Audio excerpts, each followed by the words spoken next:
see, where were we? This is mankind's legacy. Whales hunted to the brink of extinction. Oh yeah. Every time I see this, I'm aghast. It's not about the images. It's the idea that an extremely long and gore-filled video is being broadcast from people who just wanted to come and see some whales. I predict this thing getting shut down in real life in the first hour as weeping, scarred children who just came to see the cute whales shiver in terror like someone's forced them to watch them perform a vivisection on Elmo. If a dad smashed the TV in with a tour guide's head just to make the horrible images stop, could you see any jury convicting? Okay, let's go on and look at the beautiful animals and try not to think about the 200 feet of intestines spilling out like you just saw in the video. Beside the gory pictures, the Institute does have 2 actual whales that Kirk thinks they could use, but Spock doesn't think they could just take them away without their permission, so he goes into the tank and mind melds with it. Given this era and the obsession people at the time had with dolphins and whales, I'm surprised at Julian's response. I figured this kind of thing must happen every week. I touched the whale, now I'm healed! Look, I've got neither love nor hate for whales. I think it's a good thing that humpbacks are no longer endangered, and can see there are many things my fellow humans engage in that are absurd and short-sighted, which is frustrating. That's also why I'm astonished at the defense of the whale probe when it so perfectly describes man's approach to the environment at his worst, completely ignorant of the destruction it's wielding. That'll be good. But I also lump in with the absurd some of the things that go to the other extreme, like on a commentary for this very film when Shatner speculates whales may be more intelligent than we are. My feeling is, for the last 5,000 years, tiny men riding a chuck wagon like those dog food commercials have been killing people, we probably would have figured out we should stay away from them. Or put it another way, it's hard to defend the intelligence of someone who can be repeatedly tricked and killed by 3 guys in a rowboat, each of whom weighs as much as your turd and are not exactly the smartest members of their own species. Nobody ever lists rocket scientists and brain surgeons alongside whalemen. Kirk advises Spock to avoid swearing, since he's not terribly good at it. That's just maybe to avoid polluting the timeline, blowing up the universe or making Hitler president or something. He should avoid telling the truth when it'd be inappropriate. I don't lie. You could exaggerate. You've done it before, can't you remember? The hell I can't. On their way back, Julian decides to pick up Kirk and Spock and gives them a lift back to San Francisco, hoping to figure out what they're up to. Spock, as a Vulcan, is inclined to never lie, despite what Kirk said, which obviously complicates matters, no matter how much Kirk tries to keep things simple and on mission.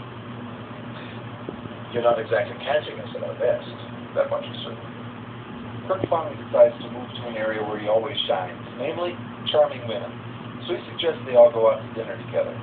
The almost Abbott Costello-like nature of Kirk and Spock's interplay is part of what makes this film so fun. Do you guys like Italian? No. Yes. Yes. No. No. Yes. No. Yes. I love Yes. this. And so do you. Yes. So we drop Spock off in the car and continue to show man interacting with nature so well. Meanwhile, Scotty and McCoy have tricked a guy at Plexicorp into giving them a tour and then trading for everything they'll need to make the whale tank in exchange for the formula for transparent aluminum, or transparent aluminium. McCoy questions the reason involved in the future, but Scotty says, well, we know it's the invented stuff. Could be, but then we haven't seen it yet. Not a question. First we have a special aluminum oxynitride ceramic backed up by glass and polymers. This has got hydrogen and silver in the molecule, so it looks like this product's still in R&D. Oh, and remember, this was back when Bon Jovi's Slippery When Wet was platinum, or platinium if you live in Europe. At dinner,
I found it.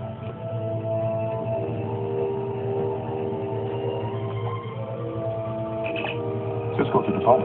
Go ahead, Captain. I found the bomb. Lock into my tricorder signal and beam it into space. Acknowledged.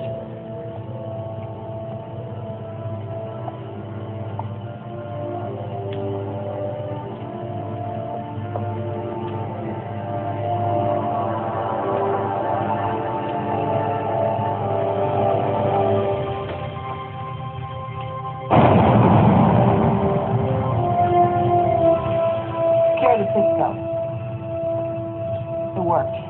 Captain, I want two things done. First, by Cyrano Jones. And second, close that door. After the bomb was detonated, history continued uninterrupted. And thanks to the Tribbles, Kirk was able to uncover the truth about Darwin. They don't like you, Mr. Darwin. I wonder why. Bones?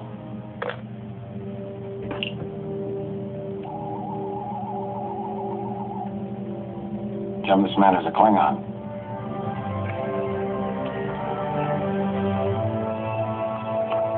By the time we returned to the Defiant, Major Kira had discovered how to use the orb to bring us back to our own time. And that's when you returned to the present? Well, not exactly. Before we left, I realized there was one last thing I had to do. Something I've been thinking about ever since I saw that ship on the view screen. Excuse me, Captain. Here's tomorrow's duty roster for your approval. Lieutenant Benjamin Sisko, sir. I've been on temporary assignment here. Before I leave, I just want to say it's been an honor serving with you, sir. All right, Lieutenant, carry on. Thank you, sir.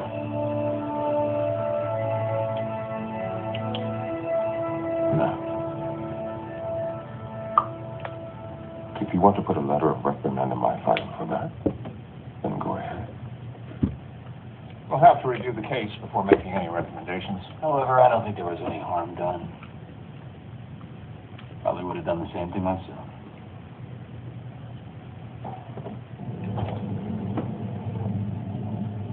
You'll be receiving our report in about a month. But based on what you've told us, I don't think you have anything to worry about. Glad to hear it. Goodbye, Captain. Goodbye.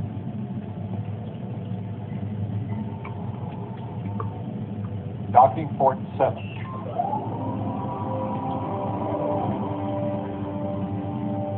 It went well?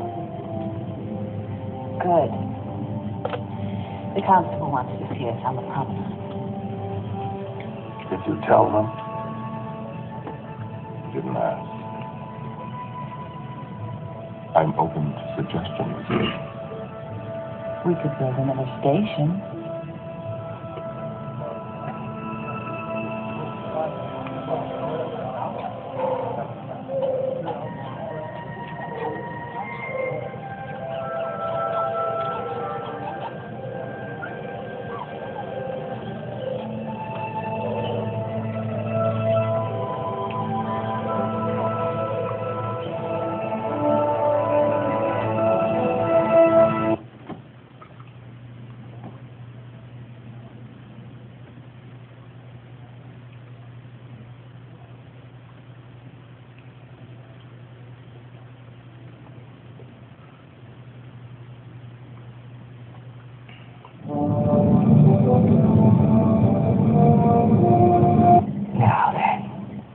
Every Federation colonist knows you do not go out alone at night. Okay.